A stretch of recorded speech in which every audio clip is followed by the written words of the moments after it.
Assalamualaikum, Mami. Waalaikumsalam.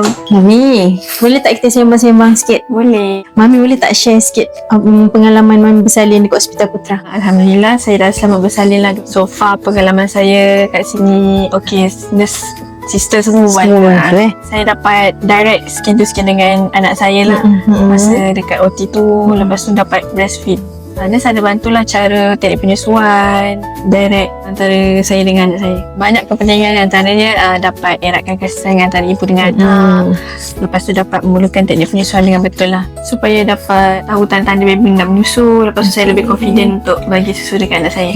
Sambil tu boleh ni lah kurangkan infection. Kurangkan infection baik. Tandanya untuk eratkan kasih sayang antara ibu dengan anak, untuk cepatkan kecut rahim dan elakkan pendarahan. So saya sangat recommend lah bersalin dekat sini, sebab dekat sini suasana dia, nurse, doktor-doktor sangat membantu.